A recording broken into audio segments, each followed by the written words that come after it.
Olá pessoal, sejam bem-vindos ao canal Entre Linhas. É o momento de nós explorarmos as entrelinhas da lição da Escola Sabatina. E na verdade agora estamos iniciando aqui um novo trimestre, uma nova série de 3 estudos que tem como tema geral do trimestre a promessa, a aliança eterna de Deus. Nesse trimestre já não é uma lição de um livro, como foi de Isaías na última, mas é uma lição temática sobre a aliança, que vamos estudar aqui da aliança no Velho Testamento e no Novo, mas principalmente no Velho Testamento, pois é a especialidade do nosso autor. Não sei se você conhece, nós vamos ter aqui uma sessão sobre o autor dessa lição e também os comentários gerais. Teremos aqui também ainda os quadros Alinhando as Doutrinas, teremos aqui na ponta da linha, trazendo para você aqui cada assunto de cada dia da semana e também teremos as entrelinhas. Temos aqui 2 entrelinhas principais. A primeira entrelinha vai ser trazida aqui pelo Alexandre, que fala sobre a categoria da totalidade, onde nós vamos tentar aí ver as teorias de fractais, que o todo não é composto pela soma das partes, assim como a parte traz em si a totalidade, uma coisa aí para o pessoal entender. E também teremos nas entrelinhas com o Ricardo a parte do hebraico dos textos que são apresentados aqui na lição, nessa primeira lição. Então, espero que você curte, que você goste do conteúdo e já de início, se você não é inscrito no canal, fica o apelo, se inscreva aí para você receber os alertas nos próximos vídeos. E antes dos comentários dos vídeos dos nossos inscritos, chama a vinheta.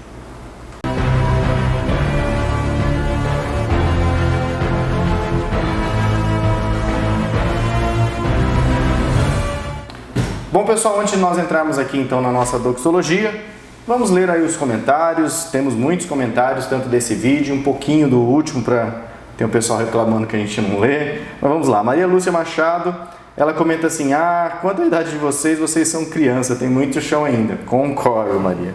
E ela ainda fala assim: feliz sábado. Nossa, já estamos no final da lição, que bênção estudar o livro do profeta Isaías. Aprendi muito com vocês, agradeço a Deus por ter conhecido esse canal tão maravilhoso, que Ele os abençoe sempre. Maria Lúcia, a gente fica muito feliz com o seu comentário, a gente fica muito feliz em saber que esse material que a gente produz com oração, clamando a Deus aqui, estudando a lição, estudando a Bíblia, está sendo útil para alguém também se aproximar ainda mais da Palavra de Deus. Lígia Santos, feliz sábado, bom estudo. Liercio dos Santos Carneiro, feliz sábado, meus irmãos, que a bênção de Deus permaneça a ser derramada sobre vocês. Lígia e Liercio de Parnamirim, Rio Grande do Norte. E ele fala assim: esperei uma explicação do versículo 24 do capítulo 66 do livro de Isaías, né? Que é o trecho onde fala que nós teremos alguns vermes eternos e um fogo queimando. Vou chamar o Ricardo e chega aí, Ricardo. Vou até ficar mais longe aqui, pode? Vamos lá. Bom, então vamos lá, gente. 66, 24. E sairão e verão os cadáveres dos homens que se rebelaram contra mim, porque o verme deles nunca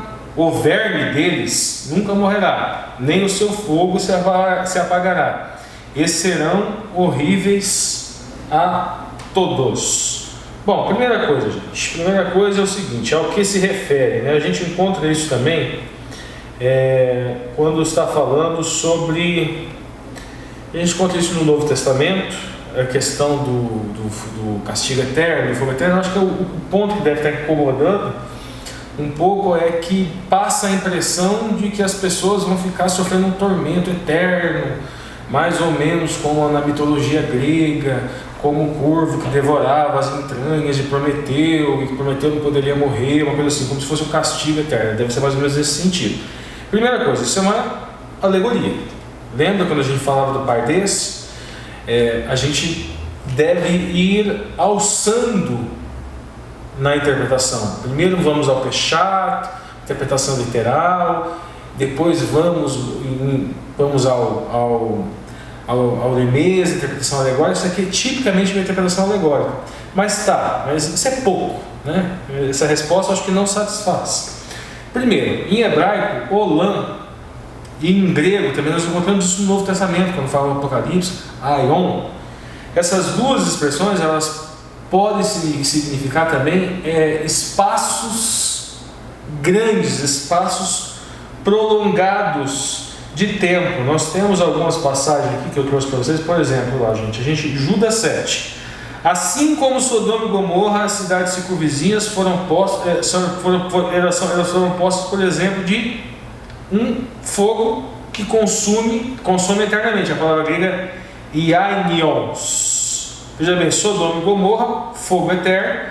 Essas cidades não estão queimando hoje mais. Elas não estão queimando hoje, né? Então, outra Crônicas 23:13. Arão foi separado para consagrar as coisas santíssimas, ele e seus filhos eternamente, expressão hebraica olam, que eternamente para queimarem incenso diante do Senhor, ou servirem e pronunciarem bênçãos em nome de Deus. E Arão já faleceu. A gente tem outras passagens, por exemplo, vamos lá assim, de acordo com o texto acima, Arão e seus filhos deveriam oferecer incenso eternamente. Então nós temos várias demonstrações, tanto no Velho como no Novo Testamento, que isso de o verme que vai ficar comendo que não morreria, o fogo que não se apagaria, que seria por um tempo por um tempo longo, vamos dizer, enquanto houvesse o que consumir. Eu já ouvi também, tem algumas interpretações que é no sentido de que a consequência daquilo seria duradoura, seria prolongada. Então é nesse sentido, espero que tenha ficado mais ou menos. Deixa eu voltar aqui. Bom, Lierson e Lígia, né? A gente resolveu explicar aqui, tem vários inscritos novos no canal e às vezes também é a dúvida deles, né? E a gente encerrou o trimestre sobre Isaías, então se ficou essa dúvida é bom encerrá-la. Esmeralda Viana comenta: oi Murilo, um beijão para você que está aí junto com o papai para fazer as entrelinhas. Já estou assistindo antes do culto hoje, né? Para quem assistiu o vídeo, hashtag foi até o fim, muitos aqui já comentaram, né? No finalzinho a gente deu um panorama aqui, estava a família toda aqui gravando. Marcos Rodrigo, com certeza estarei acompanhando o estudo do próximo trimestre. Esse Marcos Rodrigo, na verdade, é o pastor Marcos, é um de nossos ouvintes aqui de Campo Mourão, né? Tão prestigiado. Pastor Marcos, obrigado pela companhia. Lembrando, pastor, que nós estamos iniciando uma nova série aqui que vai falar sobre a aliança e é muito legal. Com certeza a gente vai tentar aqui manter a profundidade bíblica e eu espero que o senhor continue conosco e comentando e colocando aqui as suas impressões. Temos aqui Descabela, faz tempo que você não comenta, hein, Descabela? Bom ter esse canal, Deus abençoe a vida de vocês. Abraços de Uberlã de Guarulhos, acho que é Uberlã mesmo, né? Deve ser erro de digitação não, Uberlã de Guarulhos. E também nós temos aqui, tá sem nome, né? Xiaomi Note 5. Cada vez mais me surpreendo com as miniaturas, vocês estão de parabéns, inclusive pelo conteúdo. Valeu pelo comentário. Ilza Viana fez a capitulação. Outra coisa que eu comentei com a Ilza ontem, que a gente estava conversando, pessoal, o que vocês estão achando da capitulação? Capitulação é esse novo recurso que inclusive o YouTube fez mais uma atualização, agora ele exibe uma miniatura em cada parte do capítulo aí do vídeo. Então assim, se vocês usam, se vocês gostam, nos dê um feedback, né? Porque a nossa irmã Ilza tem feito todas as semanas, né, a capitulação, colocando lá as sessões. Então se você usa, depois no próximo comentário seu, fala, ó, eu gosto da capitulação, eu não gosto, não acho legal, ou não é útil para mim, tá? É bom a gente ter esse feedback.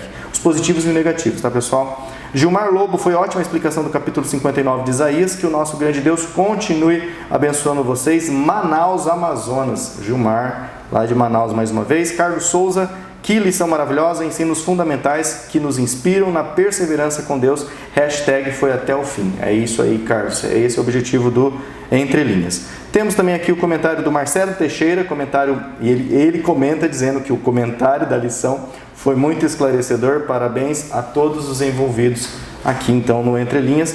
E temos aqui o comentário do João Cavaco. Eu vou ler aqui porque o João Cavaco sempre está comentando na lição e a gente já gravou, a gente não consegue então colocar o comentário dele. Ele, né, faz tempo que comenta aqui com a gente, tem vários comentários nas outras lições. Eu vou destacar aqui esse comentário. Obrigado, louvado seja Deus pelo testemunho do Espírito em todos vós. Complementaria com o seguinte, né? E aí ele resume aqui, em suma, nesta reta final, Isaías não somente dá a solução ao pecado no mundo e perante o universo, como ensina uma das essências da vida eterna em Cristo. Escolher o Messias, interiorizando-o pelo Espírito, testemunhando em direção à eternidade, é caso para se desejar a Cristo no Espírito, ou não, né, que ele fala. Quão profundo é esse processo. E tem mais, o comentário dele é bastante longo aqui, pode conferir na íntegra no vídeo 12. ok? Bom, pessoal, muito obrigado aí pelo comentário, vários outros aqui comentaram. Nós agradecemos porque todo produtor de conteúdo aqui no YouTube sabe que quando você comenta num vídeo, a plataforma entende que esse vídeo é relevante, que esse vídeo, que o conteúdo dele te atraiu, e aí ele já começa a sugerir esse vídeo para outros amigos seus que o YouTube já sabe, a rede já conhece a nossa rede, ok? Então, muito obrigado pelo comentário e, claro, além de ser usado pela ferramenta, nós também conhecemos vocês, de onde vocês são, o que vocês fazem e as impressões que vocês têm sobre o nosso conteúdo. Muito obrigado mesmo. Bom, faltou só dar um comentário, pessoal. Nós estamos ainda naquele regime de distanciamento, né? Então, vocês percebam que eu estou aqui, depois o Ricardo está, depois o Alexandre estará aqui, para nós darmos, então, para nós termos um pouco mais de segurança aqui durante a gravação desse conteúdo. Bom, então agora, pessoal, para iniciar os estudos, vou trazer aqui então o Marcos André, que é o nosso parceiro. Cadê o nosso Marcos André? Para quem não conhece, está chegando, vai conhecê-lo daqui a pouco. Mais uma vez, ele inicia então esse estudo, esse novo trimestre, com uma oração, e ele também já faz o alinhamento às doutrinas bíblicas. Então, Marcos, é com você agora. Olá, amigos do canal Entre Linhas, mais uma semana estamos nós aqui estudando juntos a Palavra de Deus. Mais uma vez vamos dar início a um novo trimestre. Mudou o autor, mudou a lição, mudou o trimestre, mas o que não muda é que nós sempre começamos o estudo com uma oração, pedindo a orientação do nosso Deus, porque vamos entrar nesse terreno sagrado, por isso precisamos descalçar as nossas sandálias, né, para que possamos entrar na presença do nosso Deus. Então vamos orar para pedir a orientação do nosso Deus. Senhor Deus, muito obrigado pelas grandes bênçãos que o Senhor tem nos dado, Senhor, bênçãos espirituais, bênçãos materiais e principalmente, Senhor, a bênção do conhecimento da Tua Palavra. O nosso Senhor Jesus Cristo nos disse que nós devemos conhecer a verdade para ser libertos. Por isso nós te pedimos que o Senhor nos revele todas as verdades contidas na Tua Palavra a respeito desse tema que nós vamos estudar. Pedimos também, Senhor, que nesse momento de dificuldade, né, durante essa pandemia, que o Senhor visite cada lar, supra cada uma das nossas necessidades, nos encha o coração de esperança para que assim, Senhor, possamos atravessar essas dificuldades com a cabeça erguida, como diz a Tua Palavra, olhando para o alto, sabendo que muito brevemente o Senhor estará voltando para nos buscar. Salva-nos para o Teu reino, perdoa as nossas falhas, é o que nós te pedimos pelo nome de Jesus. Amém. Muito bem, amigos, esse é o quadro Alinhando as Doutrinas, aquele quadro que nós sempre trazemos uma das doutrinas que aparecem nas entrelinhas da lição. A lição dessa semana é uma lição temática, né? A lição desse trimestre, que começa nessa semana, é uma lição temática que fala sobre a promessa, a aliança eterna de Deus. Muito interessante esse tema. Antes de falar do nosso tema de hoje, eu gostaria de recomendar esse livro aqui. Se você consegue ver, Nosso Criador e Redentor, a Introdução à Teologia Bíblica das Alianças. Esse livro é do La Rondelli. Não é um livro muito barato, mas se você quiser investir para ter aí uma leitura boa a respeito desse tema das alianças, esse livro eu creio que vai ajudar muito, né? E ele disse aqui a promessa eterna de Deus. Então eu acho que esse livro está alinhado, porque o La Rondelli ele fala que não existem alianças na Bíblia, mas uma aliança. Qual é a aliança? Né? A aliança é Jesus. Então, com Adão, por exemplo, qual foi a aliança feita por Deus com Adão? Foi o descendente da mulher que esmagaria a cabeça da serpente. Com Abraão, ele faz a aliança do descendente que abençoaria todas as nações. Ele faz uma aliança com Israel, dizendo que viria o Messias, que seria também um descendente, né? Então essas promessas todas obviamente se cumprem em Jesus. E então existe uma só promessa, o La Rondelli defende isso, que existe uma só aliança, uma só promessa, que ela vai sendo renovada ao longo da história em formatos diferentes. Com Abraão, né, foi aquele rito lá de matar os animais e passar no meio. Isso era a forma como eles, naquela época, faziam um acordo. Isso seria mais ou menos como registrar em cartório. Né? Quando eles fechavam um negócio, eles matavam um animal e passavam no meio. Já com o povo de Israel, eles adotaram, Deus adota, né, uma fala no sistema de suzerano e vassalo, né? O suzerano, ele era o dono, o proprietário da terra, e ele cedia bênçãos, né? Cedia porções de terra aos seus vassalos, e os vassalos eram fiéis a ele na devolução daquilo que lhe cabia. Então, ao longo da história, a aliança vai se renovando com linguagem diferente. Isso é muito interessante, vale a pena essa leitura, né? Essa leitura, a lição dessa semana, ela, como é uma lição temática, ela começa pela criação, né? As lições temáticas, elas ou começam pela Bíblia ou começam pela criação. Por que isso acontece? Nós vamos unir esses dois temas nessa semana, porque o tema que eu escolhi para falar aqui no quadro Alinhando as Doutrinas é o tema número 1 da Bíblia. A Bíblia como nossa única regra de fé. Por que eu estou dizendo que vamos unir esses dois conceitos? Porque quando nós estudamos a Bíblia, o que nós precisamos descobrir é a vontade de Deus e não a regra em si. Muito do cristianismo e muito das religiões, elas vão se perdendo ao longo da história, caindo no formalismo, exatamente porque as pessoas começam a deixar de lado a vontade de Deus e passam a cumprir o formalismo, né? Isso que acontecia quando Jesus veio. Jesus Cristo veio e eles diziam: não pode fazer isso, não pode fazer aquilo, e ignoravam o princípio. Qual era o princípio por trás? A misericórdia, a liberdade, o amor. Esses princípios, eles estavam sendo ignorados pela regra. Isso é muito ruim, né? Às vezes isso pode acontecer na nossa igreja também, né? Alguém senta fora do lugar, sei lá, ou faz alguma coisa que não está de acordo com a nossa liturgia, a gente agride a pessoa verbalmente ou com um olhar em detrimento de uma regra, de um formalismo, né? Jesus Cristo, quando foi tratar de um assunto temático, exatamente como nós vamos tratar durante esse trimestre, ele recorreu ao Éden. Em Mateus, no capítulo 19, no verso 3 diz assim: vieram a ele alguns fariseus e o experimentavam, perguntando: é lícito ao marido repudiar a sua mulher por qualquer motivo? Então aqui nós encontramos os fariseus fazendo uma pergunta a respeito de um tema. Qual era o tema? O divórcio. Aí Jesus Cristo continua: então respondeu ele, no caso de Jesus: não tendes lido que o Criador desde o princípio os fez homem e mulher, e disse: por esta causa deixará o homem pai e mãe e se unirá à sua mulher, tornando-se os dois uma só carne. De modo que já não são mais dois, porém uma só carne. Portanto, o que Deus ajuntou, não separe o homem. Percebe que Jesus Cristo ele não recorreu à regra, ele recorreu à vontade de Deus. Qual é a vontade de Deus? Que os dois se tornem uma só carne e permaneçam assim, juntos, porque o que Deus ajuntou, o homem não deve separar. Então, nós temos que tomar muito cuidado quando estamos estudando a Bíblia, para que a gente não recorra a regras e não fique muito preocupado com regras, mas com a vontade de Deus, porque no cumprimento da regra, pode ser que em algum momento estejamos até mesmo quebrando a vontade de Deus.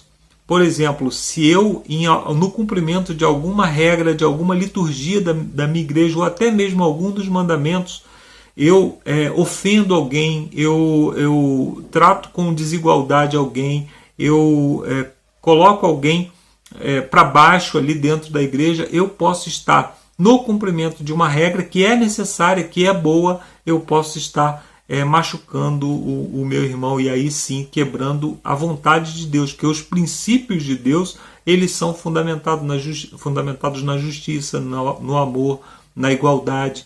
Então, quando nós nos preocupamos muito com a regra, pode ser que a gente acabe atropelando. Isso que acontecia com os fariseus e acontecia com os religiosos dos dias de Jesus. Esses foram os grandes embates de Jesus, né, em relação ao sábado, em relação ao comer sem lavar as mãos, em relação a diversos assuntos, porque no cumprimento da regra, e muitas das regras eram regras que eles mesmos inventaram, e nós temos essas regras também, né? Nós temos na igreja a hora de ficar ajoelhado, a hora de ficar em pé, a hora de cantar, a hora de... Tudo isso é muito importante para que a gente tenha um culto com ordem, com decência. Mas se essa ordem ela suplanta o amor, né? Se alguém por acaso não se ajoelha no momento certo, ou não se levanta no momento certo e a gente olha com indiferença ou profere alguma palavra ofensiva contra aquela pessoa, nós estamos no cumprimento da regra, desmotivando e destruindo os princípios de Deus, que são muito mais importantes do que as regras. Então, quando nós estudamos a Bíblia, nós devemos tomar sempre como exemplo Jesus Cristo, o que Jesus Cristo fez. E o que Jesus Cristo fez? Jesus Cristo se preocupou em primeiro lugar com os princípios. Então, a ideia de se deve ou não curar alguém no sábado não era problemática para Jesus Cristo, porque ele entendia qual era o princípio do sábado. O sábado foi feito para que o homem tivesse paz, para que o homem fosse liberto, para que o homem tivesse alegria. Então, curar alguém no sábado estava em perfeita harmonia com o princípio pelo qual o sábado, a vontade de Deus expressa na questão do sábado, na questão da alimentação e na questão de todas as outras coisas. Se nós utilizamos os princípios da vontade de Deus ao invés de, quando nós estudamos a Bíblia, se nós buscamos sempre a vontade de Deus, nós vamos ter muito mais facilidade em alcançar uma compreensão mais clara, muito mais harmônica com aquilo que Deus nos deixou revelado. Tem um outro texto que eu gostaria de ler para a gente encerrar. Tiago capítulo 1, verso 22, que diz assim: tornai-vos, pois, praticantes da palavra e não somente ouvintes, enganando-vos a vós mesmos. Aqui o apóstolo Tiago ele está nos chamando para a prática daquilo que nós conhecemos. E a prática da Bíblia é a justiça, o amor, a bondade. Então, quando nós conhecemos essas coisas e não praticamos, nós estamos nos enganando. Talvez a gente esteja vivendo anos na igreja, cumprindo todas aquelas regras e ainda não entendemos que a regra é o princípio de amor. A regra ela deve trazer por trás de si os princípios de amor, os princípios de justiça, os princípios de igualdade. E quando nós entendemos isso, então a Bíblia se torna um livro diferente, porque nós passamos a compreender não a letra, mas o espírito que vem por trás da letra, que inspira a letra. Então, ao estudarmos a Bíblia, ao estudarmos esse trimestre e ao estudarmos qualquer tema da Bíblia, vamos sempre nos perguntar como que esse princípio, como que essa regra, como que isso que eu estou estudando pode se alinhar com os princípios de amor, com os princípios de igualdade, com os princípios de justiça do nosso Deus. E assim nós estaremos estudando a Bíblia sob o olhar daquele que nos inspira. Nós não estaremos mais presos à letra, mas nós estaremos olhando para o Espírito por trás da letra. Que Deus nos abençoe e que possamos ter mais um trimestre produtivo na presença do nosso Deus. Eu termino aqui a minha participação, você vai lá para Campo Mourão e daqui a pouco a gente vai orar juntos. Um abraço e bom estudo a todos aí. Valeu, Marcos. Obrigado aí pela sua oração, pelo seu alinhamento às doutrinas. E agora, então, pessoal, eu vou chamar aqui, antes de nós entrarmos na ponta da linha, início de uma nova série, e aquele momento que a gente sempre gosta aqui de destacar um pouco da perspectiva desse trimestre, dos assuntos que nós vamos tratar, como também conhecer um pouco do nosso autor, e aí a gente já consegue ter um relacionamento do conteúdo com o perfil do autor. Então agora eu vou chamar então o Alexandre, ele vai trazer para nós. Bom, essa lição é escrita por Gerhard Heissel, acredito que seja assim que se fala. Ele foi professor por muitos anos da Andrews e a área de concentração dele é em teologia sistemática, especialmente em Antigo Testamento. Essa lição, se a gente vê no índice dela, ela vai falar várias vezes de aliança, mas de aliança nos contextos do Antigo Testamento principalmente. Embora lá, mais para a parte final da lição, ele chegue a falar mais da aliança já apontando para o pós-Cristo, e depois, enfim, para a descida da Nova Jerusalém. Mas a maior parte da lição se concentra no Antigo Testamento, que é, vamos dizer assim, o chão do autor, Gerhard Heissel, que foi por muitos anos professor da Andrews. A fala de abertura dele é interessante também. Ele vai falar, para quem gosta de filosofia política, ele vai trazer a questão de Hobbes e do contrato social, a ideia de que o homem é lobo do próprio homem e como forma de assegurar a sua segurança, o homem acaba abrindo mão de parte da sua liberdade para ter a proteção, para ter a segurança. Em alguma medida ele vai falar que isso é diferente da aliança com Deus. A nossa aliança com Deus, sim, o homem abre mão de parte da sua liberdade, da sua do direito de cumprir e viver de acordo com a sua própria vontade, para estar sob a segurança e a proteção da asa do autismo, mas é uma relação de amor. Embora o Estado robesiano seja um Estado que não tem um caráter, não tem uma bondade, não tem amor, é um Estado frio, a nossa aliança com Deus, ela passa por uma relação de amor, ela passa por uma relação de bem-querer dele em relação a nós. Então existe uma diferença aí, que vai estar nas palavras de abertura da lição. Espero que seja uma lição legal. Não é, vamos dizer assim, nossa lição do coração, que é geralmente uma lição de livro, né? Essa aqui é uma lição temática, mas é uma lição temática que me deixa animado. Eu estou esperançoso de a gente ter aí um trimestre legal de estudo. E é isso. Bom, pessoal, então agora que já conhecemos um pouco aí do trimestre, vamos conhecer mais dessa lição, da primeira lição, o que aconteceu. E o que aconteceu nós vamos trazer aqui na ponta da linha de sábado, de domingo e de segunda-feira aqui com o Ricardo. Então, Ricardo, vai vir aqui, é com você. Olá, gente. É o seguinte, o pessoal, eu acho que ainda não percebeu, tem muitos comentários que eles ficam ali num limbo, né? Que na hora da leitura do Lúcio. O que acontece? É que a gente está gravando agora, nessa meio dessa pandemia, sempre no sábado. E o Lúcio pega os comentários do vídeo anterior. Então sempre tem um grupo, vamos dizer assim, de comentários que fica no limbo, que é do outro vídeo, do antepenúltimo vídeo. O Lúcio geralmente lança o vídeo na sexta, é isso, Lúcio? Sábado às 6 horas. O Lúcio lança o vídeo sábado às 6 horas. E ele lê os comentários que estão nesse vídeo que ele lançou às 6 horas. Agora são 6 horas agora da tarde, né? 12 horas de lançamento. Então já faz 12 horas que foi lançado. Então o Lúcio só vai ler os comentários nesse intervalo de tempo, nesse iter aí de 12 horas. Então, eu me recordo de um comentário que ele me pediu para falar sobre a questão de propriedade. Quer que eu resgate? Não tem necessidade, Lúcio, mas porque eu vou dar a resposta dele. Que é o Ari de Oliveira. Ari de Oliveira, isso. E haverá um momento aqui, quando eu for falar de Adão, que eu vou responder a pergunta dele sobre propriedade também, tá bom? Outra coisa, as entrelinhas elas vão ser soltas, vamos dizer assim, de forma esparsa, de forma aleatória, na ponta da linha. Tanto a minha quanto a do Alexandre. Então vamos lá. Lição número 1.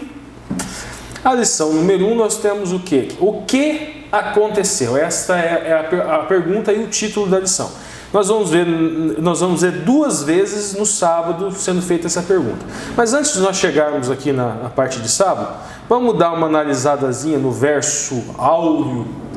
Nós já revelamos nossa idade, né? Então vamos nos ater à tradição da antiguidade.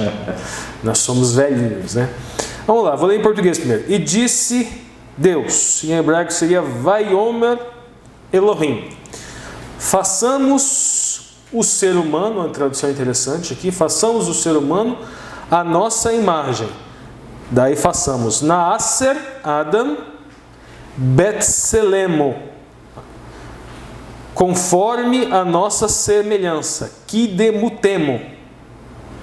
Daí depois segue, assim criou o ser humano a sua imagem. E aí nós lemos lá, vai ver Elohim et Hadama Betselemo, a sua imagem Deus criou, homem e mulher. Aí Betselem Elohim baraoto Zakha Unekva baraotam. Este é o verso alto. Tem alguns elementos que o pessoal provavelmente vai querer que a gente desenvolva. Por exemplo, a questão do imagem e semelhança no hebraico. Ela está localizada justamente na lição de domingo e na lição de segunda. E a questão do Adão aqui e a relação disso com propriedade também vai ser falada posteriormente, no domingo e na segunda-feira. Agora vamos propriamente para a lição de sábado. O autor da lição, ele trabalha, vai trabalhar nessa semana sobre criação. E ele faz aqui no sábado uma associação entre o pré-lapso, entre a criação, vamos dizer assim, antes do pecado, antes do Yetzer Hará, ou seja, antes da formação má, a formação de pecado se abater sobre a terra e também sobre o homem. Ele fala, também vai citando aqui, gente, que conforme foi feita a criação, isso Yetzer Hatov, formação boa. Deus foi criando, em cada dia da criação, Ele foi dando um presente. E aqui eu já vou soltando uma entrelinha interessante para vocês, gente. É o seguinte, em cada dia da criação, foi dado um decreto. Tov é bom. Vai Volker, Yom Errad, houve tarde e manhã do primeiro dia. Mas antes ele dava um decreto sobre o que ele fez. Ele fez a luz, Tov. Aí ele fez firmamento, fez a raquia, Viu que era boa. Tov, e viu que era boa. E no sexto dia da criação, Tov Meod, muito bom. Muito bom. Só que veja bem, gente, esse Tov que a gente encontra lá na Semana da Criação, justamente forma aquela doutrina do Yetzer Hatov. Ser é formação, Tov, boa. Então houve um mundo que tem lá os elementos descritos lá no Bereshit, lá no Gênesis, e os seus decretos, e como era essa formação boa. E nós temos lá a descrição narrativa disso. Com o pecado, aí vem o Yetzer Hara. O Hara é mal, é a formação má, que contaminou. Esse foi aberto os olhos de Adão, foi justamente para essa formação má. Só que o detalhe que a gente traz, o Tov se escreve com Tet, a letra Tet, e um Bet. Na pictografia hebraica, nós encontramos elementos concretos, ou seja, como a escrita foi feita, ela se apegou em dados concretos. O Tet, na pictografia hebraica, é um cesto, e o Bet é uma casa. Então, o bom se escreve com esses dois elementos. É como se estivesse trazendo um presente para uma casa, ou a comida num cesto, algo bom numa casa. Há tempos atrás nós usamos a alegoria aqui, que o Alexandre ainda falou que ele gostava de imaginar um casal, vamos dizer assim, formando o quarto do bebê. Então esse Tov é mais ou menos assim, como se Elohim estivesse colocando o berço, como se Elohim estivesse trazendo os presentes para o bebê. Isso seria o Gan Eden, isso seria o planeta Terra, antes do lapso. Aí, voltando para a linha da lição, o autor da lição fala que a criação ela nos traz esperança, ela demonstra perfeição, e ela nos traz um relato, uma descrição de uma felicidade. E ele vem a pergunta, que é justamente o título da lição: e o que aconteceu? O que aconteceu depois? Sabemos todos nós a resposta, não é uma pergunta, vamos dizer assim, que nós vamos ter que esperar ver a última página do livro para saber. Nós sabemos, nós estamos vivendo, nós sabemos o que aconteceu. O pecado entrou no mundo. Segundo, aí, quando ele traz a questão do sexto dia, que é o Tov Meod, ou seja, muito bom, é o presente maior. Por que é o presente maior? O presente maior porque foi neste dia que a humanidade surge. Ou seja, que o bebezinho é colocado no berço. E ele parte agora para o segundo ponto. Ele vai falar, mas assassinos, ladrões, mentirosos, trapaceiros, perversos, o que aconteceu? Ou seja, o que aconteceu com a humanidade? Sabemos nós também a resposta para essa pergunta.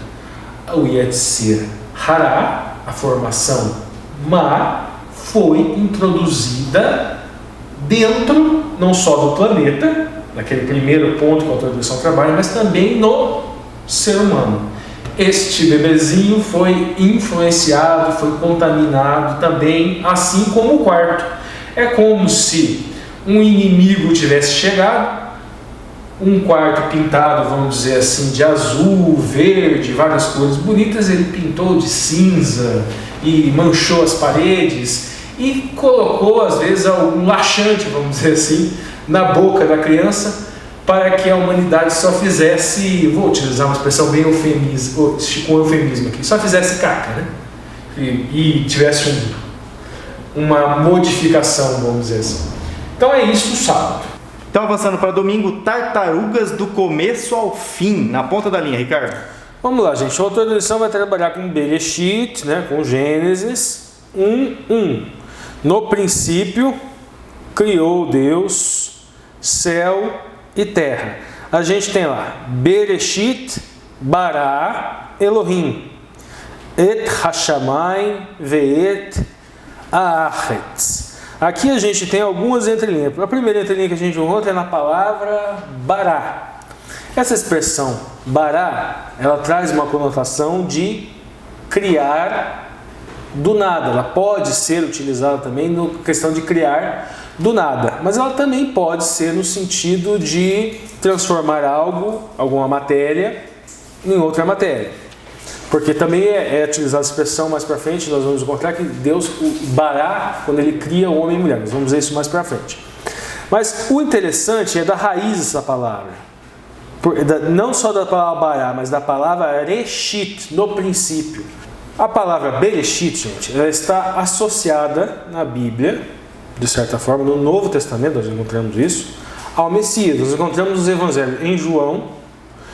Por quê? No princípio era o verbo. E o Bereshit significa no princípio, início. Jesus é associado também, não só pelos apóstolos, obviamente, né? Jesus em sendo Messias, como sendo o primeiro. Nós encontramos isso no Apocalipse. Ele é o alfa e o ômega, ele é o princípio e o fim. E Bereshit significa primeiro, primeiramente.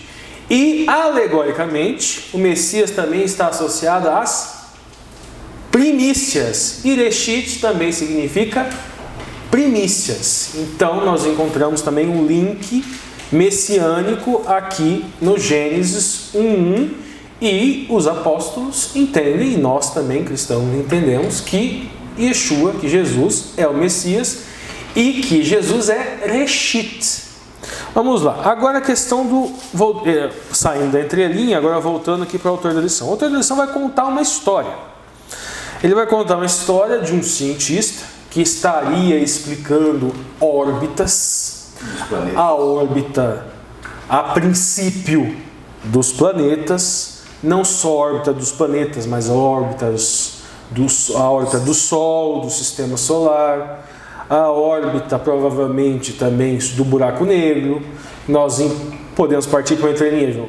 A Terra, a Lua gira em torno da Terra, a Terra gira em torno do Sol. O Sol gira em torno provavelmente de um buraco negro supermassivo que estaria na galáxia, junto com outros sistemas solares que giram em torno dele também. A galáxia provavelmente gira em torno de algum outro centro de gravidade. Tá, esse é o nosso, vamos dizer assim, fé científica. Aí uma senhorinha levantou a mão e falou: não, o planeta Terra, ele está incrustado no casco de uma tartaruga. O cidadão teria perguntado, já ridicularizando provavelmente, tá, e essa tartaruga estaria onde? Essa tartaruga estaria em cima de outra tartaruga. E essa outra? Daí a velhinha levantou a mão e falou o seguinte: olha, poupe o seu esforço. Provavelmente ela não disse poupe o seu esforço dialético, retórico, né? Mas isso, é tartaruga para todo lado. Começou ao fim. É tartaruga do começo ao fim. Poupe o seu fôlego, filho. São tartarugas do começo ao fim. Basicamente é isso a historinha. Daí ele fala o seguinte: que embora que a história seja engraçada, não há que se fazer muita diferença, porque, e daí ele faz um paralelo agora entre o criacionismo e entre o evolucionismo ou qualquer outro tipo de explicação científica que não leve em conta o texto bíblico. Ele vai dizer o seguinte, que os dois denotam fé. Só que ele adota a expressão aqui, fé, e agora eu vou partir um pouquinho para uma entrelinha, ele adota uma expressão fé aqui que é no sentido de fé, crença. É o fé no sentido de convicção. É um fé no sentido de pensamento. Só que emuná não para aí. Emuná significa fé, significa crença, mas ela também significa outras coisas. Ela também significa função, pode significar função, cargo, ela pode significar retidão, ela pode significar fidelidade. Então ela traz vários elementos que é impossível você falar uma emuná que não seja atuante. Então fé, enquanto emuná, ela é sempre uma fé atuante. Ou seja, é uma convicção que te direciona para uma função, que te direciona para um cargo, que ela denota ação. E essa ação, dentro do contexto do Novo Testamento, é a tzedakah, ato de justiça e ato de caridade. Então, emuná sempre é atuante. Não é nesse sentido, obviamente. O autor da lição está falando aqui que, por exemplo, um cientista, vamos dizer. Um cientista, ele não tem emuná. Ele tem convicção. Diferente dos cristãos, que tem um ponto de vista muito mais espiritual. Agora eu vou dar uma olhada aqui, gente, em alguns textos da pergunta 1. Já que a gente já falou no Gênesis 1, o autor da lição também ele deixa claro também o seguinte, gente, que não há propriamente no texto bíblico um esforço comprobatório. Há apenas uma descrição da criação e a pessoa aceita pela fé. E ele cita várias passagens aqui que eu vou dar uma lida em algumas delas. Vamos lá, gente. Primeiro Salmos 103. Reconheçam que o Senhor é nosso Deus. Ele nos fez e somos dele. Somos o seu povo, rebanho do seu pastoreio. Veja o Salmo 100 aqui, não há nenhum esforço em comprovação, apenas uma afirmação de quem já tem uma certeza para um leitor que também tem esta mesma certeza. Vamos para outra. Agora Novo Testamento, Atos 17, 26. E de um só sangue fez toda a geração de homens para habitar sobre toda a face da terra, determinando os tempos já dantes ordenados e os limites de sua habitação. Aqui um detalhe, gente. Quando fala lá na Bíblia que o homem foi feito à imagem e semelhança, a expressão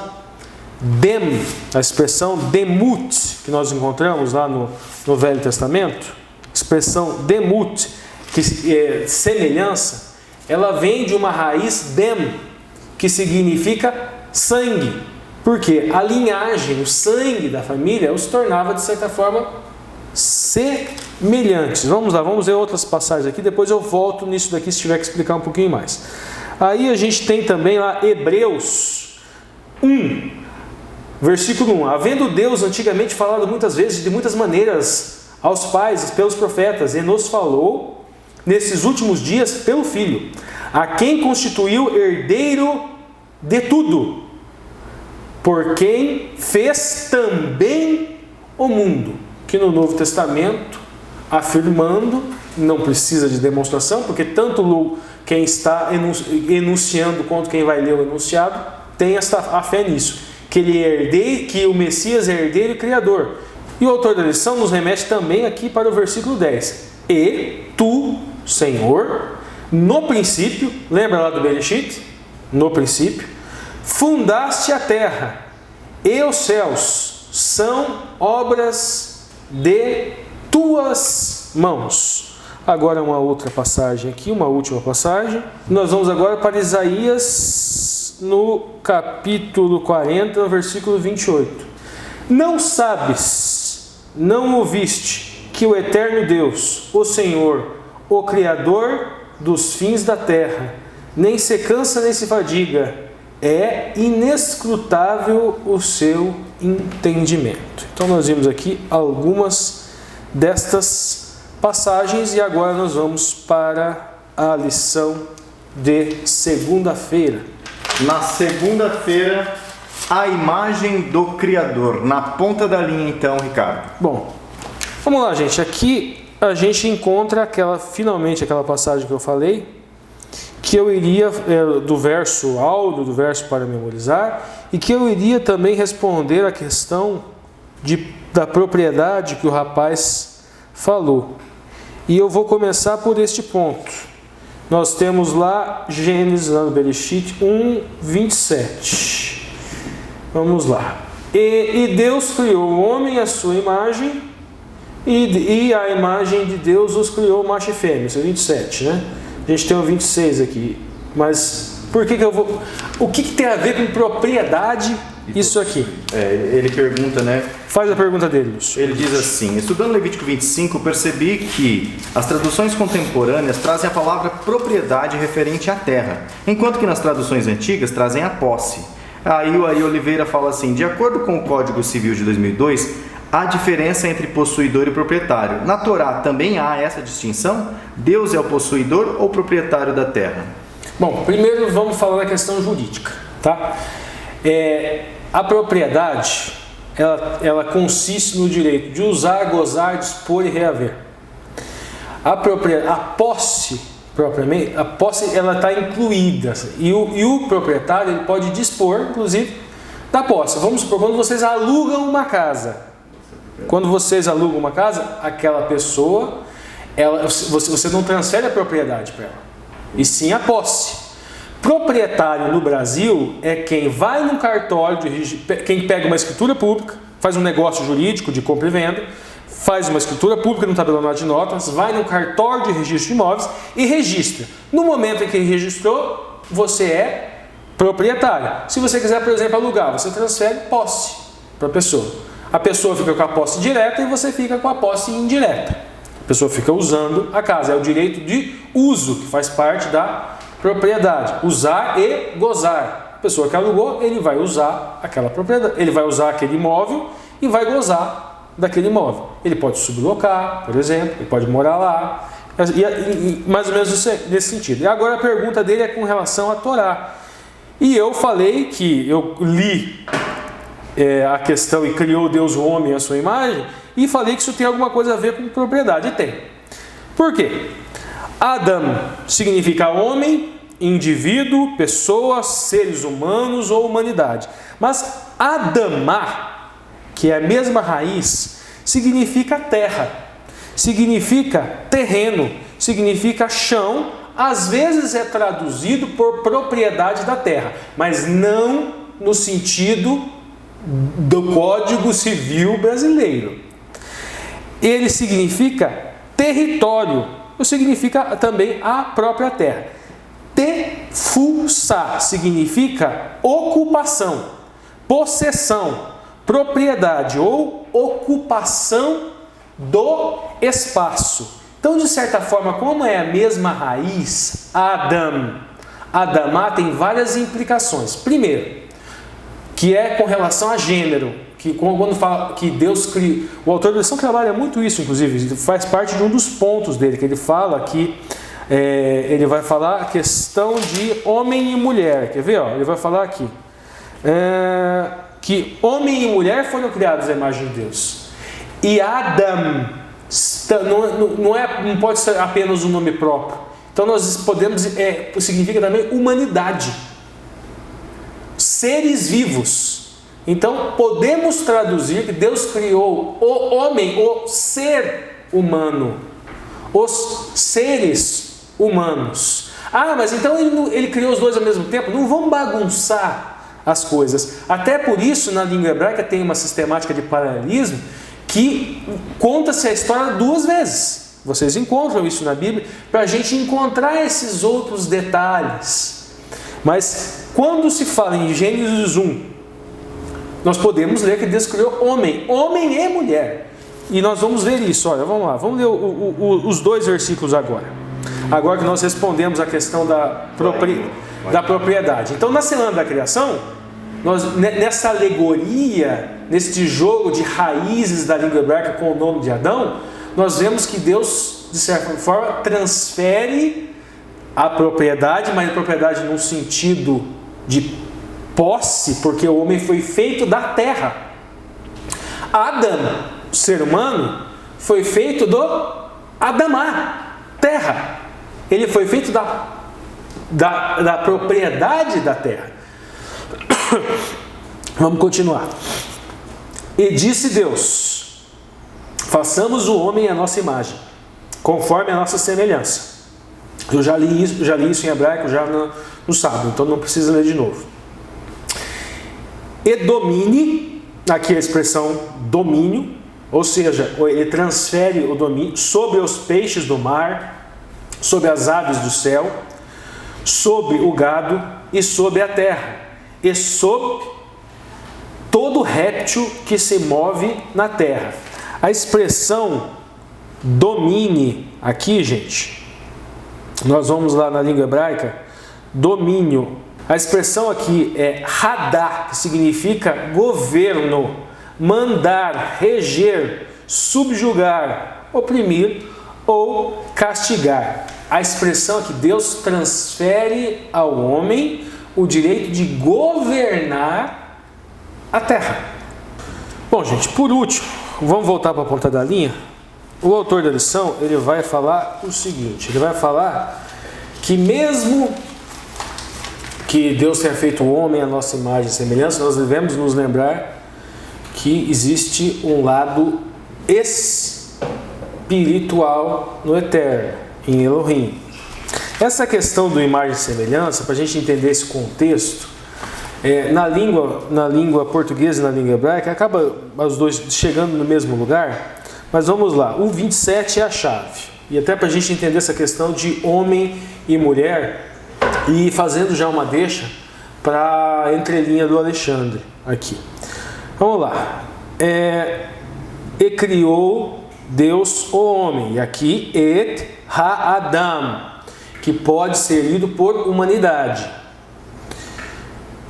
A imagem de Deus o criou, macho e fêmea.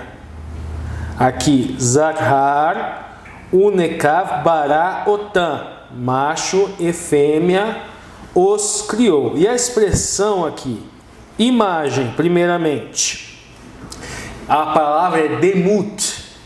Demut significa aparência, imagem, figura ou vulto. Compartilha raiz com essa palavra a expressão damá, que significa parecido. Primeiro ponto importante para a gente então aqui. Então o homem é Deus porque foi feito à imagem? Não, porque demut vem da mesma raiz de damá, que significa parecido, ser parecido. Quem é parecido não é igual. Continuando. Aí também vem de diná, que significa comparar, imaginar, pensar. Então, esta aparência, ela guarda uma relação também com a questão do pensamento, uma questão interna, do pensar, do comparar, do imaginário. Logo, antes do lapso, o ser humano tinha uma conexão, vamos dizer assim, uma semelhança interna, uma semelhança nos pensamentos, uma semelhança no imaginário. Continuando. A outra expressão, imagem. Antes disso, gente, damá, como eu já adiantei, ela vem também da raiz de dam, que significa sangue. Lembra que nós já lemos algumas passagens no sentido de que Yoshua é herdeiro, no sentido de sangue, essa herança, essa relação pai-filho. Nós somos herdeiro do Eterno em Yoshua. Nós resgatamos, vamos dizer assim, esta semelhança com Deus através de Yeshua, através do sangue de Jesus. Então essa semelhança é resgatada pelo sangue. Integramos essa família celestial pelo sangue de Cristo. Adquirimos essa semelhança espiritual com o Eterno nesta família através do sangue de Cristo. A outra, gente, imagem. Selem significa figura, significa imagem, significa forma, significa semblante, significa ídolo. E também pode significar cruz. Pode ser construído sermão nesse sentido, no sentido de que a imagem do Eterno está na cruz de Cristo. Continuando, gente, Tselem, no hebraico moderno, ela também significa o fotografar. Agora, o interessante da raiz aqui de Tselem, gente, é a raiz primordial é Tsel. Essa expressão Tsel, ela significa sombra. E essa expressão Tsel, ela é utilizada em Salmos no sentido de quando fala assim: aquele que habita o esconderijo do Altíssimo, a sombra do Cordeiro descansará. Então, quando nós vamos trabalhar com pardês, por exemplo, no Drash, que faz associações de versículo, é isso que nos permite fazer a associação do Gênesis nesse tocante à imagem, o Tsel, com a sombra que nos protege. Então, nesse sentido, o refletir a imagem do Eterno é estar sob a sua sombra protetora.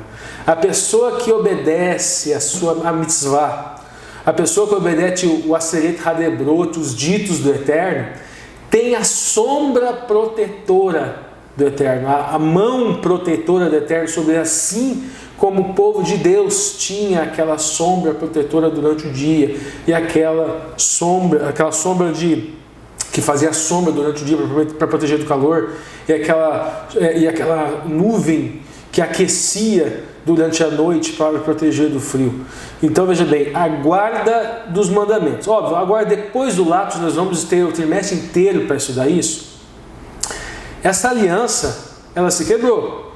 E esse ser humano contaminado, esse ser humano com Yetzer Hará, não consegue cumprir plenamente a mitzvah e ter essa mão protetora. Então vem o Mashiach, vem Yoshua, e nós temos aí essa aliança restauradora em Yoshua, cumprir plenamente as mitzvah. A mitzvah nos serve, como o apóstolo Paulo explica, para mostrar que todos somos indesculpáveis perante o Eterno e nos aproximarmos de Yoshua. E em Yoshua nós encontramos o quê? Um motivo para emuná, fé atuante. E esta fé atuante nos faz, em retribuição a Yoshua, nos praticar tzedakah, ato de justiça e caridade. Mas Yoshua não está aqui. Então quem recebe a obra, vamos dizer assim, entre aspas, da emuná, o tzedakah, o próximo. Tzedakah, ato de justiça, ato de caridade. Retribuímos a salvação no próximo. Essa é a minha ponta da linha e a minha entrelinha dessa semana. E já chama o Alexandre, né? E já chama o Alexandre para prosseguir. Terça-feira, então, Deus e a humanidade juntos. Na ponta da linha, Alexandre. Bom, a lição de terça-feira, eu entendo ela, manter um vínculo com a lição de segunda, não tinha como ser diferente. A gente está tendo a sequência da leitura do livro de Gênesis, né? Na segunda-feira centralizou em 1:27 e na terça-feira vai para o 1:28 e 29. Está muito ligado às ordens que Deus dá para a criação, em especial para a humana, depois de encerrado o processo criativo, né? Eu gostaria de fazer um gancho em especial com aquilo que o Ricardo terminou falando. O Ricardo falava da gente ser imagem e semelhança de Deus. E é o texto de 1:27 que fala isso. E aí eu já queria aprofundar um pouco naquilo que o Lúcio falou na abertura, que é a questão da totalidade. Às vezes a gente é tentado a olhar para nós somos a semelhança de Deus a partir da perspectiva individual. Eu, indivíduo Alexandre, sou imagem e semelhança de Deus. É fato, mas é mais do que isso. A gente pode olhar para uma dimensão de humanidade. eu, Alexandre, o Lúcio, o Ricardo, cada uma das pessoas dessa terra, a humanidade toda, homens e mulheres, são imagem e semelhança de Deus. Então a gente está falando aqui da humanidade enquanto pessoas individuais. É isso, mas é mais do que isso. A gente precisa entender também que quando Deus fala, homem e mulher os criou, e fala que os criou à sua imagem, não é que apenas homem é a imagem de Deus, não é apenas que mulher é a imagem de Deus, não é que homem e mulher sejam a imagem de Deus apenas, mas quer dizer que os dois juntos se tornam imagem de Deus, em função do relacionamento que eles estabelecem entre eles. O que a gente quer dizer com isso? E aí a ideia da totalidade é muito interessante porque ela ajuda a gente a entender isso. A totalidade é mais do que a soma das partes. E cada partezinha traz em si os marcos, os critérios e as relações da totalidade. Então, cada parte individual aponta para a totalidade, traz em si a totalidade, e a totalidade, ela é um todo orgânico, ela é a relação, ela é mais do que apenas cada parte somada. Isso vai romper com o pensamento cartesiano. Como que isso tudo vai dialogar agora com isso aqui da lição de terça-feira? E por que era importante chegar nisso para entender a lição de terça-feira? Quando Deus cria Adão e Eva, Ele cria eles com uma relação de cumplicidade, de parceria, de companheirismo, de unidade que já estava presente dentro da Trindade. Quer dizer que, e aí vai ter gente delirando, né? Então a relação dentro da Trindade é uma relação sexualizada, uma relação de gênero. Gente, a Bíblia não fala qual é o gênero de Deus. A Bíblia não fala como que se dá a relação da Trindade. E se você reduz a relação de homem e mulher à questão da sexualidade, desculpa, mas você está com uma visão deturpada daquilo que deve ser a relação de homem e mulher. O tornar-se uma só carne é fazer parte de uma coletividade em que o interesse do outro é o seu interesse, em que você tem uma preocupação profunda com o bem-estar do outro, uma cumplicidade de projeto, uma unidade de plano. Esse é o ideal divino quando Deus cria Adão e Eva. Adão e Eva são criados juntos à imagem e semelhança de Deus na medida em que a relação que eles estabeleceriam entre eles ajudaria eles a terem um vislumbre da relação com Deus. E a relação de Deus e a natureza e a essência de Deus.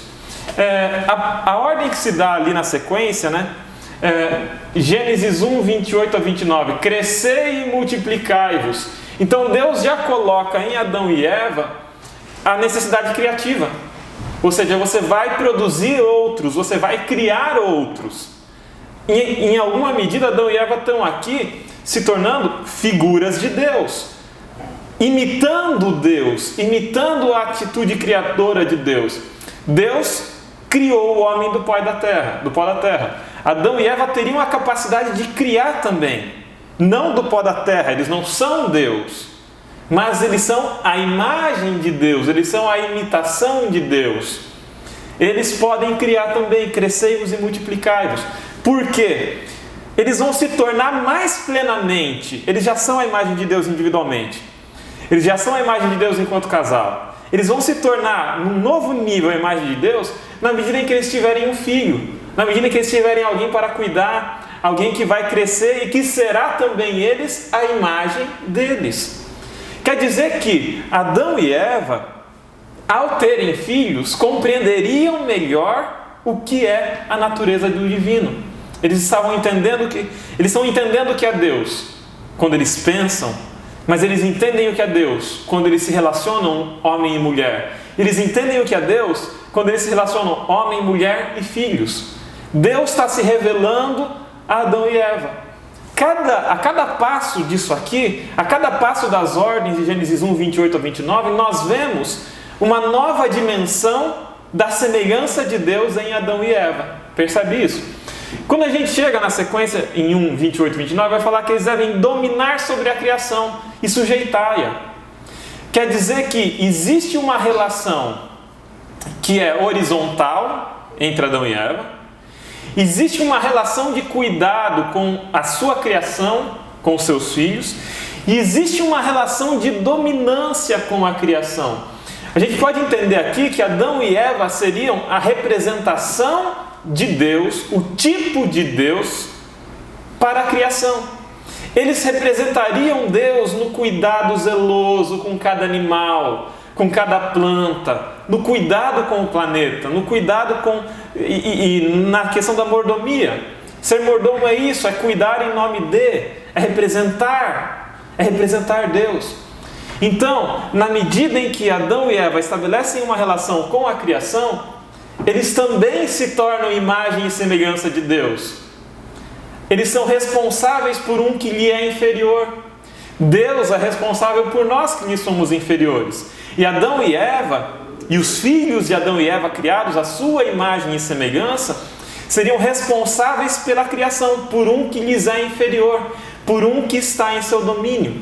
E dependência, né? Porque não é filho de cavalo, né? Que cai e já sai. O ser humano ele é totalmente dependente. Pessoal, então olha que interessante quando a gente vai olhando aqui. As ordens não estão desligadas da imagem e semelhança do versículo anterior. A gente está entendendo o que significa essa imagem e semelhança de Deus. Essa imagem e semelhança de Deus individualmente. Moralidade, capacidade cognitiva superior, pensamento, criatividade, essa imagem e semelhança de Deus. Mas essa imagem e semelhança de Deus na medida em que eu me relaciono com o igual, Adão e Eva. Essa imagem e semelhança de Deus na medida em que eu posso criar um que é a imagem e semelhança minha.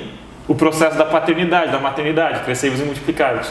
E essa imagem e semelhança de Deus na medida em que eu estabeleço domínio e superioridade e autoridade sobre os outros. Na medida em que Adão e Eva se relacionam com a criação, Adão e Eva entenderiam melhor a relação de Deus para com eles. Porque assim como a criação estava sob domínio de Adão e Eva, eles estavam sob domínio do divino. É preciso entender muito bem o que significa esse domínio. Esse domínio aqui não é um domínio autoritário, não é um domínio violento, não é um domínio vil.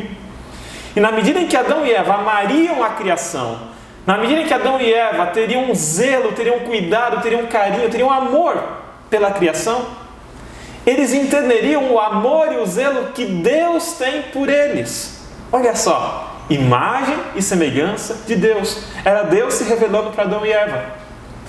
Eu gosto muito da agricultura, eu gosto muito de mexer com horta. E eu tenho um carinho tão grande por aqueles pezinhos de manjericão, pezinho de salsinha, de cebolinha, pelos meus tomatinhos que estão crescendo agora. Eu tenho muito carinho por aquelas plantas. Eu zelo por elas, eu cuido com elas.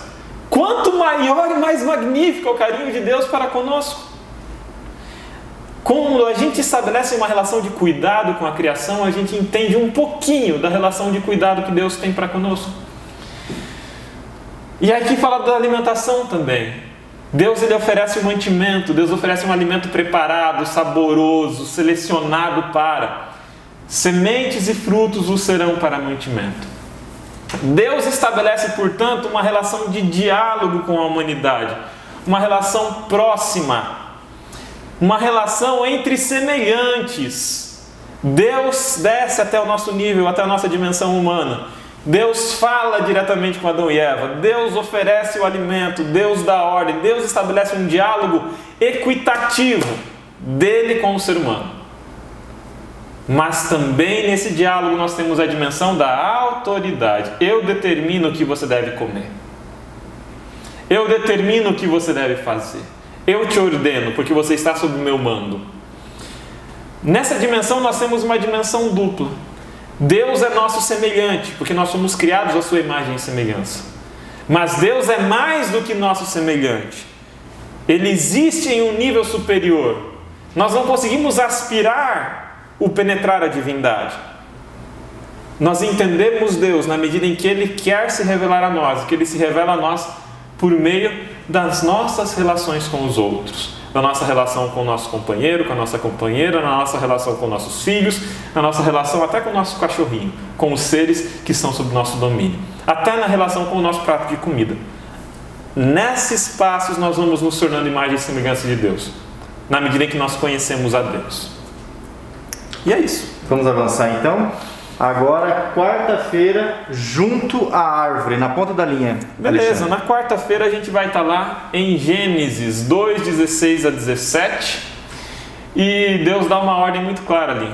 No dia em que dela comerdes, certamente morrerás. Deus está falando. Antes disso ele fala, né? Você pode comer de todas as árvores do jardim. Mas no meio do jardim, na árvore da ciência do bem e do mal, dela você não vai comer. Porque no dia em que dela comerdes, certamente morrerás. Por que é importante isso, gente? Seguindo na ideia de imagem e semelhança de Deus. Para a gente ser a imagem e semelhança de Deus, nós precisamos ter liberdade e precisamos ter moralidade. Se eu não tenho a capacidade ou o direito de escolher, de discernir e escolher, eu não tenho como ser um ser moral, porque eu sou um autômato. Um robô programado para fazer uma função não tem moralidade, que não a moralidade de quem o criou. A moralidade não está no robô, mas está extrínseca a ele.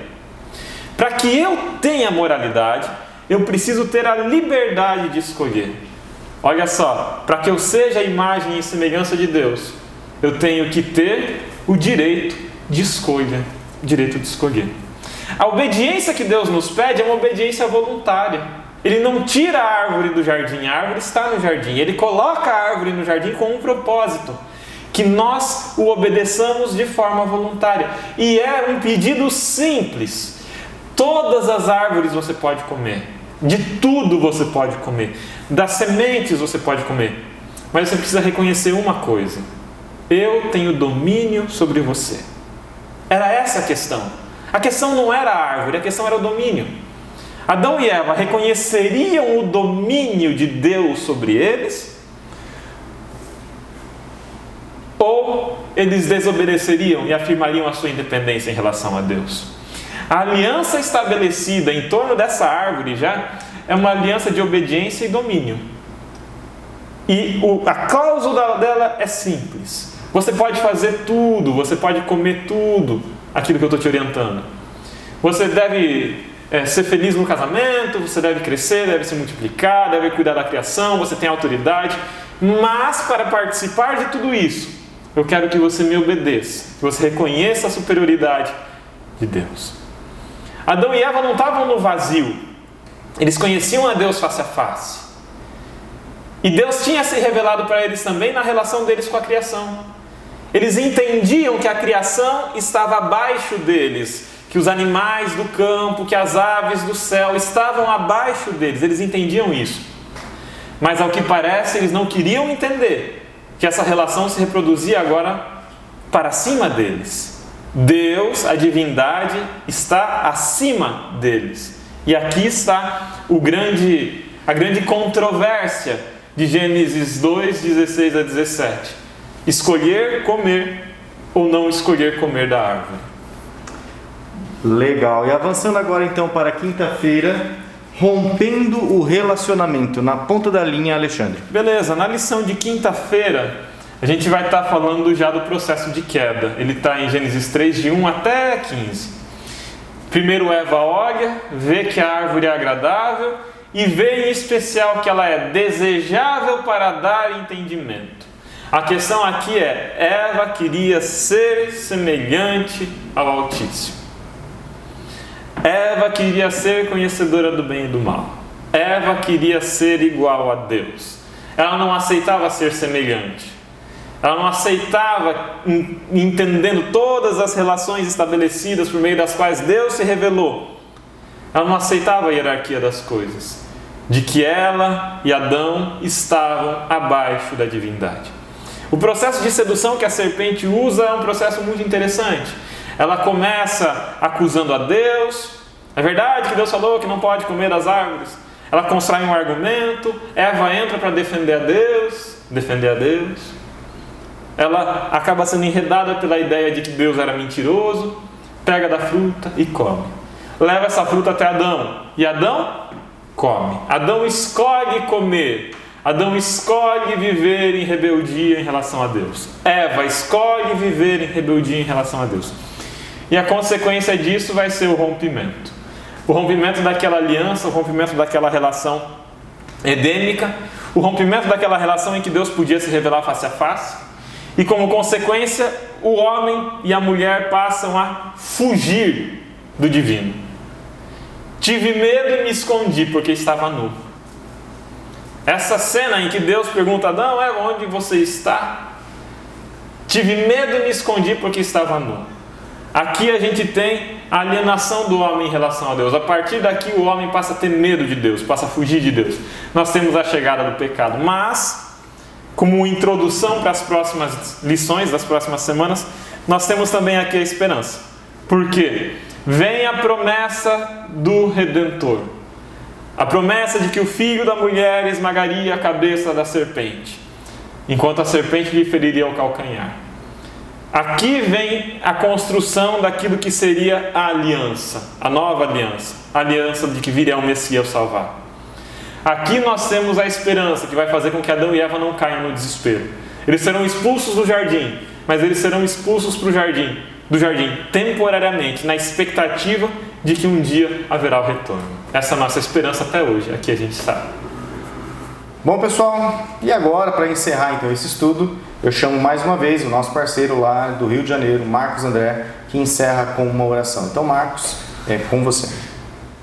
Muito bem, amigos, chegamos ao final de mais um vídeo, chegamos ao final de mais uma lição e mais uma vez eu gostaria de lembrar você que é muito importante que você deixe seu comentário, que você deixe aí a sua participação nesse vídeo, não só pelo crescimento do canal, não só para que mais pessoas possam conhecer, mas para que você possa também nos estimular a trabalhar. Sempre que eu vejo ali um comentário de alguém dizendo que o conteúdo aqui foi relevante, aquilo me estimula mais do que o número de inscritos e qualquer outra coisa, né?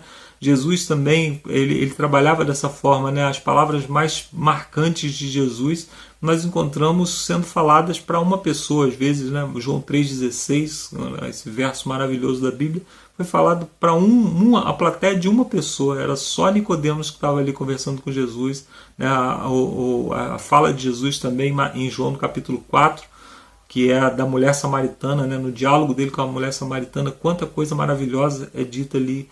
Então nós, pelo menos eu posso dizer por mim, que eu fico muito estimulado a trabalhar, a continuar com esse trabalho quando eu vejo que o trabalho está sendo relevante para outras pessoas. Aqui na parte de sexta-feira diz que a Bíblia é repleta de apelos a pecadores e apóstatas, né? Então nós todos somos pecadores e muitas vezes estamos afastados de Deus. E essa é a grande história da Bíblia, né? A Bíblia é uma história de amor não correspondido, é o homem fugindo de Deus e Deus amando intensamente, buscando o homem, indo atrás até onde for necessário para chamar o pecador de volta. Então nós precisamos sempre nos lembrar disso, onde quer que nós estivermos, né? Não importa se você está dentro da igreja ou afastadíssimo de Deus, né? pelos seus atos, mas a pergunta de Deus é sempre a mesma: onde você está? É Deus te convidando de volta para que você possa voltar aos caminhos, voltar aos princípios que Ele estabeleceu para a sua felicidade, para o seu relacionamento conosco. Vamos orar então? Senhor Deus, muito obrigado pelo privilégio que nós temos de mais uma vez estarmos dando início ao estudo de uma lição, de um trimestre, e já começamos, Senhor, de uma maneira tão produtiva, de uma maneira tão maravilhosa, aprendendo tanto. Nós te pedimos, Senhor, pela Tua graça, pela Tua misericórdia, que o Senhor continue conosco durante todos esses momentos e principalmente que o Teu Santo Espírito aplique os princípios por trás daquilo que nós aprendemos aqui no nosso coração, para que possamos assim, Senhor, pela Tua graça e pela Tua misericórdia, vivermos de acordo com a Tua vontade. Nós te pedimos isso pelo nome do nosso Senhor e Salvador Jesus Cristo. Amém. Obrigado, amigos, e até a semana que vem.